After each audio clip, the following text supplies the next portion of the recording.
Let's take a look at why enclosure is so important in creating garden homes. Over the past 20 years as a garden designer, I've enjoyed helping homeowners create private sanctuaries full of beauty and wonder. I find each garden to be a fresh opportunity to explore ways to create uniquely personal spaces. These are just a few of the gardens I've helped to transform into garden homes.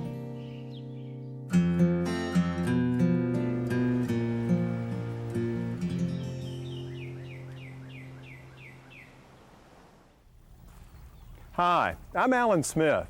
You know, when I was a kid, I enjoyed creating little play areas, like forts or tree houses, where my brothers could play, little secret hideaways. I think we all desire our own personal space for either reflection or enjoying time with family or friends. And you know, that's just not a kid thing. Even today, I find myself continuing to create these spaces, but on a much grander scale. Here we are at Marlsgate Plantation, where the gardens I designed are a prime example of creating intimate garden spaces, or garden rooms as I like to call them. You see, these are the first steps, or the building blocks of creating your garden home. Today, I'd like to give you a glimpse of the 12 garden design principles that I apply in creating a garden home. And we'll focus on the most important, enclosure. There's some key points to enclosure that I want to tell you about. But first, a lesson in garden design.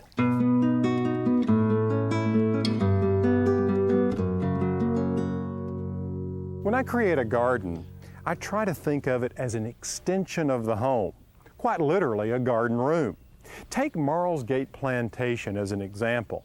Now, that's an impressive residence, both in terms of its scale and formality. Well, the garden really should reflect these qualities. Let me show you what I mean. Here inside one of the garden rooms, you can see how the formality of the house is reflected in the garden. These tall, stately holly hedges create the walls of the garden room. And you have this chat path or gravel path that makes up the floor. The sky makes up the ceiling. And the embellishments, well, there are many. We have a beautiful bust of Zeus on axis along the entire length of the garden. And there are also containers with boxwood. There are arches and benches.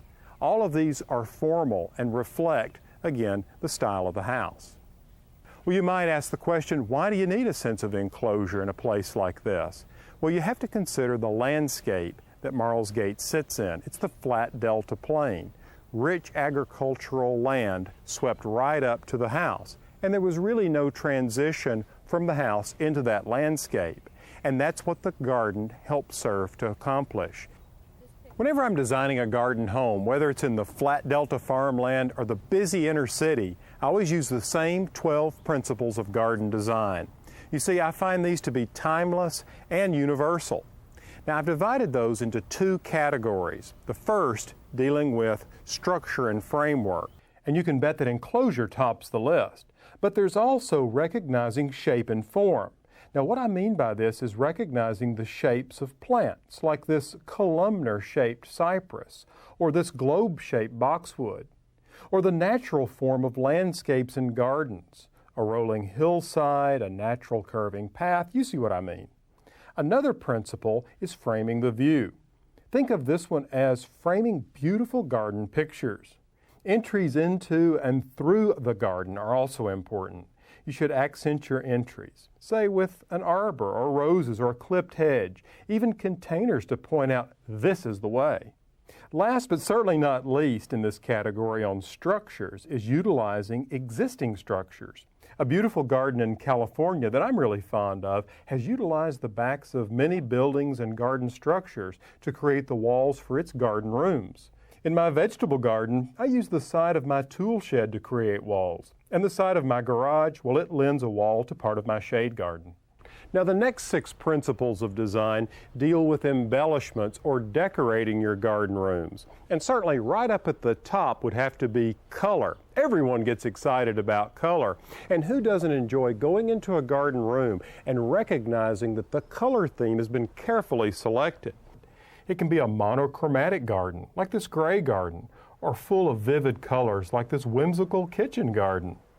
Along with color themes comes the opportunity to create texture, pattern, and rhythm in a garden. The herbaceous borders at Arley Hall are a great example of creating texture in a garden. What a lush tapestry of bloom and foliage. A pattern occurs when plants are used in a grid. This Italian-style country garden has a beautiful, slightly curving Greek key pattern crafted from boxwood and coleus. The Chicago Botanical Garden also used this boxwood in a checkerboard, pairing boxwood with artemisia. And as for rhythm, just take a look at how these colossal holm oaks have been clipped into cylinders to establish a visual rhythm as you walk through this garden. Another way to embellish the garden rooms in your garden home is by simply being generous. A wide drift of tulips explode with color in the spring. This is an area where I find beginning gardeners feel a great deal of frustration. They ask, how do I get my fledgling garden to look like this? Well, annuals are ideal for making an area feel full in a single season, while perennial shrubs and roses require more time to mature.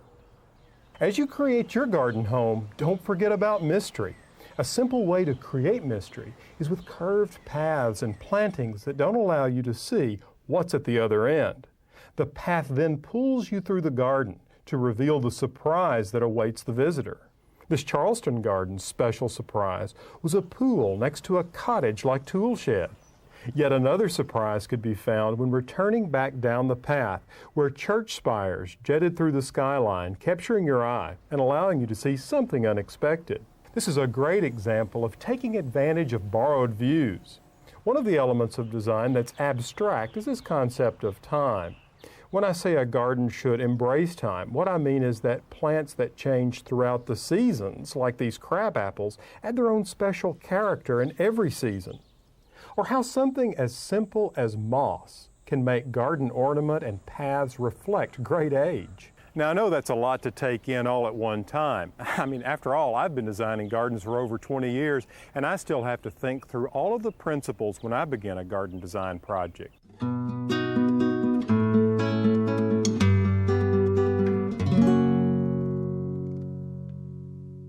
Now, I've talked a lot about hedges as walls, so let's take a look at some varieties you may want to think about and some care tips.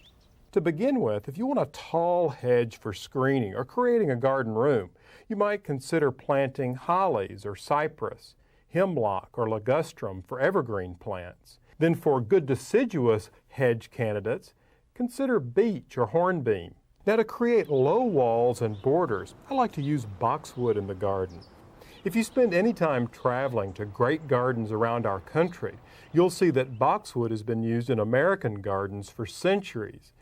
Let me show you some of the enclosed garden spaces in my garden home.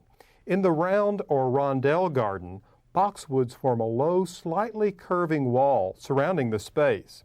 This evergreen hedge makes an ideal background for showing off blooms. Another garden where structures played an important role is the service yard.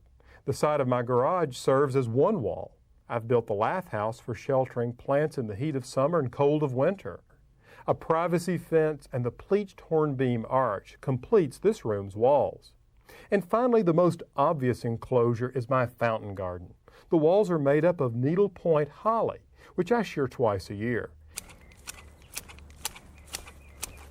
I've found that pruning is something that always shakes people up. The big question seems to be, what and when to prune?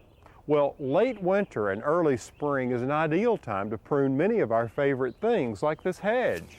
Most evergreens, like this holly or Leyland cypress or boxwood, should be pruned in the early spring before they flush with growth. When you prune a hedge like this, you always want to use sharp shears.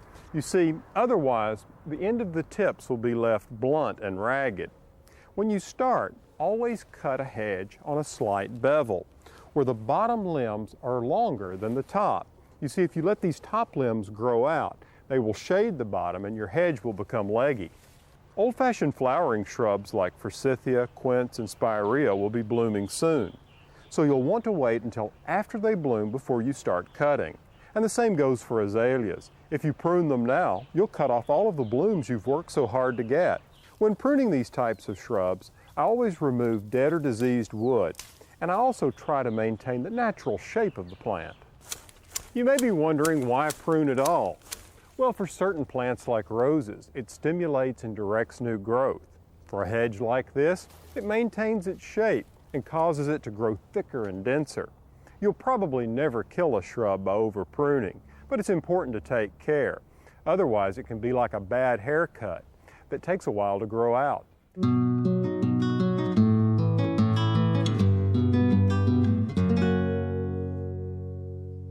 Today, we're focusing on just one of the 12 principles I use in creating a garden home, enclosure. Now, there are 6 points that I want you to remember about using enclosure in your own garden. Enclosure is a vital element in defining garden rooms. Enclosures anchor a garden to its location, giving both the house and garden a sense of permanence and lasting beauty. Enclosures unify the house and garden into a cohesive whole, creating a virtually continuous living area. Enclosures set the stage for a variety of moods and experiences. Enclosures add a sense of security and comfort by providing familiar structures of walls, floors, doorways, and ceilings. And enclosures establish order by creating manageable size spaces. This garden here at Marlsgate is certainly a good example of a garden room. All the elements are here, but it's on such a grand scale. Let me take you to the Netherlands, where I met a couple who used enclosure on a smaller scale for many of the reasons I just named.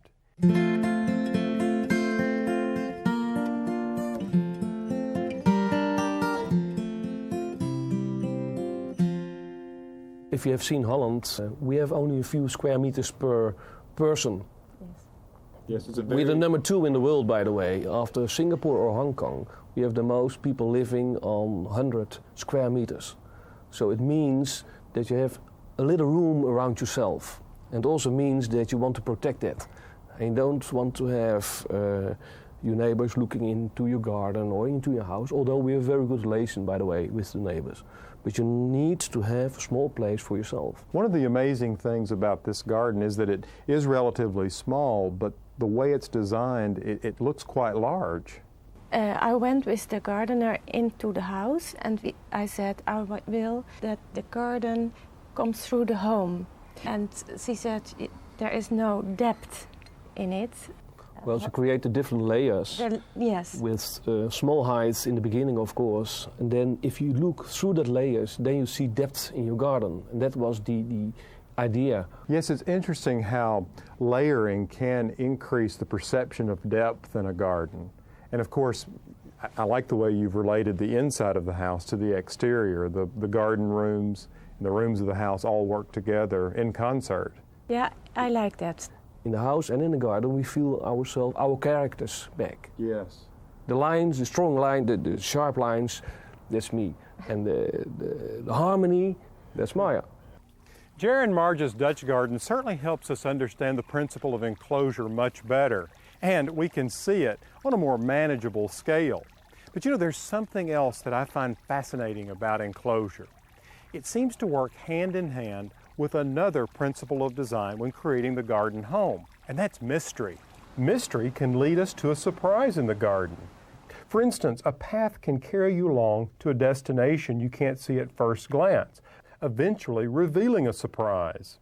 An enclosed garden can conceal the view of what's inside. I always say that the key to creating mystery is not to bring everything into full view all at once.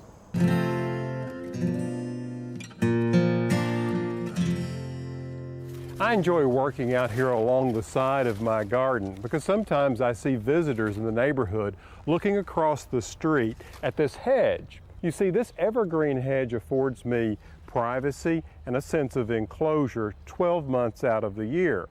Now, several years ago, when I took my crew to England for the first time to see Arley Hall, I ran ahead of them. I wanted to go around the hedge first that opened up to these beautiful herbaceous borders. One after one, they came into the garden spaces. Their mouths dropped open at the sight. For a first-time visitor, the borders at Arley are beyond words. And no offense to our fine photographer, beyond these brilliant pictures.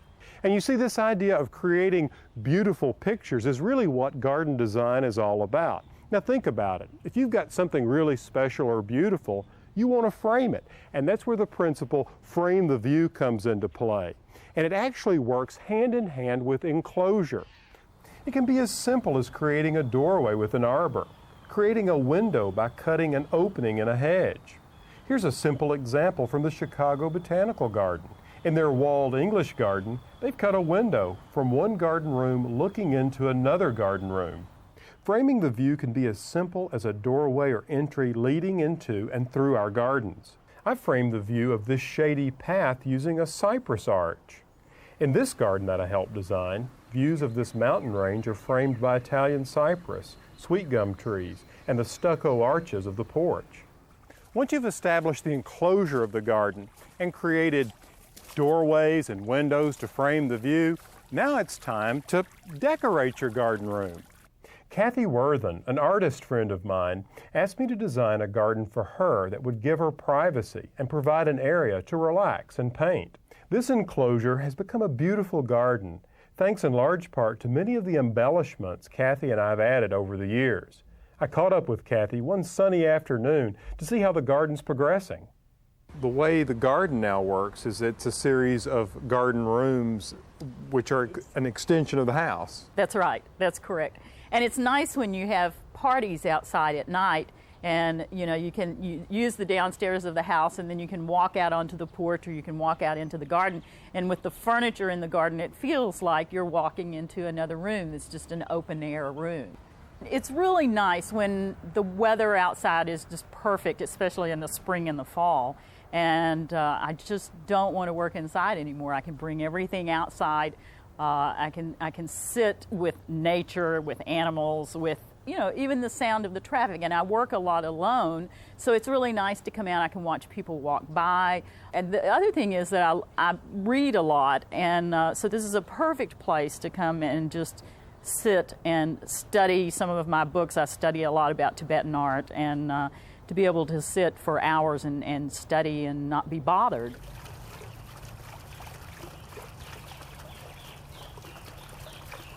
Kathy, thank you so much for the walk around the Well, garden. you're welcome. It's just a knockout. Well, thank you.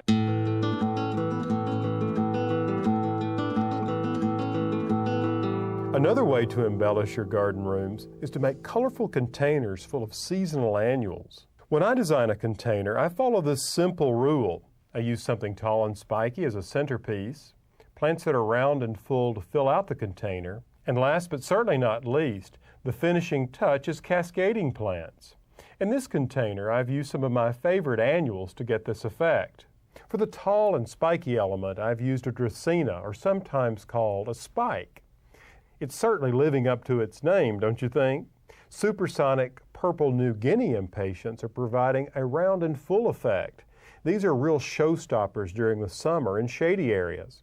Another New Guinea impatient I've used is Sonic Light Pink. I love the contrast of the two colors. Then I added the dark foliage of Heuchera Pallas Purple, which provides some depth to the color composition. Rounding out the round and full is a coleus from the stained glass work series called Kiwi Fern. Look at its feathery foliage. It's hard to beat for sun or shade. Lightly spilling over the edge is a plant I really enjoy using in a variety of settings. It's called Helichrysum, or licorice plant. The gray foliage is a great harmonizer. Gray goes with just about everything. Now we're getting close to the end of the show, but before we go, I want to make sure that you understand that you don't have to have a large amount of space to create a sense of enclosure. In fact, smaller spaces are easier to create a sense of intimacy and privacy. How many times have you said, I just feel like I'm living on top of my neighbors? Well, I hear this complaint all the time from friends and clients who live in apartments or condos or in neighborhoods where the houses are just a little too close for comfort. Well, if you believe in this idea that good fences make good neighbors, I've got a project that you can put together in a weekend that will provide you just enough enclosure to create some privacy. Just take a look at the finished product. Who wouldn't enjoy this on their deck or patio? Let's break this project down into two parts. First, building the trellis. I started with 8 6-foot 2x2s and 4 4-foot 2x2s. Lay down the first row, spacing each board about a foot apart. Now we're ready for the second row. You're going to also lay these a foot apart and fasten them to the bottom row with wood screws.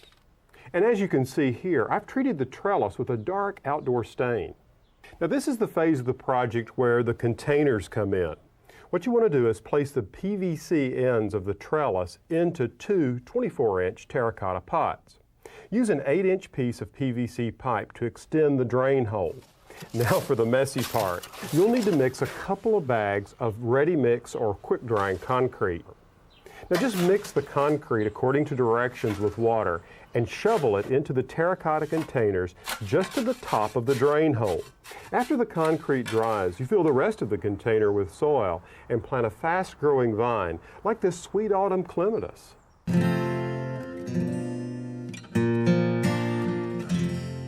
I've just come up 6 stories to a beautiful rooftop garden in the heart of Chicago. Now this design was created by Douglas Hare Landscape Architects, and project manager Kathleen Galome is going to show us around and give us a tour. Hi Kathleen. Hi Alan, how are you? Nice to see you. This is such a beautiful space. Thank you. Well, tell me about it.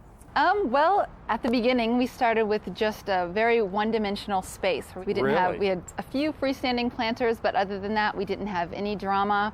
Not a lot of texture, and it was absolutely no color. And no color. Of course, you had the existing walls of the building, and I guess the parapet around the edge, and that was it. And that was it. And this arbor carries out that garden room theme even further. Absolutely. What we tried to create here was not only a very interesting privacy feel, but it also obviously offers a little bit more shade because of the west exposure. We're still trying not to completely close off any views of the city, but it definitely frames what you want to see and then adds to that the whole ambiance out here, which is a nice softened garden. It makes it very intriguing, these little vignettes and pocket vistas through the foliage and so forth. And I really like the oculus or the portals that you have cut into the screening. Again, it offers great detail. It makes your eye definitely follow one axis, so you focus on one thing. Well, the design feels so natural. It really works. Well, thank you. We try and achieve that obviously with all of our gardens, and in the end it usually does look effortless, but there are many challenges to overcome. Let me show you one. Sure. This was a challenge? Yeah, it's amazing. We just had this west exposure, this brick wall with nothing on it. So what we had to do was obviously make it more interesting. And what we chose to do is, again, pick up with the same wood material and place 3 shelves and attach them to make it look like they were floating. To break up the monotony of the wall. Well, I can feel the heat from the sun. So yes, trying to grow anything on that wall would be a challenge. Yes, and we also trying to start some ivy to also go up the wall, and instead of having just another set planting, we added a water feature at the base of the wall. It's just like a wall in a house. I mean, you hang pictures on the wall, you hang bric-a-brac shelves and so forth, and you've just carried that idea outside. Okay, let's talk about plants. I've been dying to get to that. Okay. You have so many beautiful things growing out here. I see the structure is made up of some shrubs and trees, and then all this color with perennials, annuals, and tropicals. Exactly. What we tried to do here was not only use nice structure plants such as evergreens, birch, ginkgo, a lot of specimen trees, but also use perennials that do overwinter on this rooftop. Right. So you don't have to replant every year. Exactly. We try and keep the cost down to a minimum and just highlight some areas with annuals. The color, we wanted this terrace to be really bright, hot colors, very interesting, and also welcoming, so you can come out, have a seat, and just enjoy the flowers. Well, you know, the grid that you've created across the back, or the backdrop for all this color, really works well. You can see through it, but at the same time, it gives you a sense of enclosure and intimacy. Exactly. And with that, again, trying not to block off the views of the city completely, but also bring them into the garden so you can enjoy them just the same. Well, Kathleen, you've just done a magnificent job with this garden. Thank you, Alan. So much for sharing your time and giving us a tour. Thank you.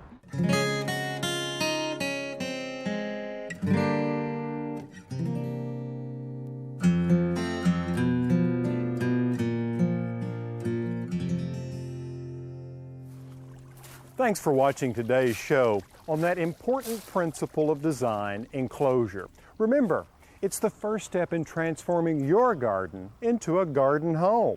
Until next time, from the Garden Home, I'm Alan Smith.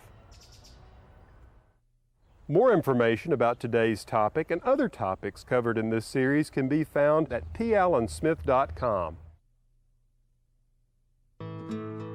On an upcoming episode of P. Allen Smith's Garden Home. Hi, I'm Alan Smith. We'll take an artistic look at the garden as we explore the design principle, frame the view. I'll show you how I've framed the views in my garden. Plus, we'll travel to a grand English estate for a look at how to frame focal points. And in the heartland of America, see how screening out views can give your garden the privacy you crave.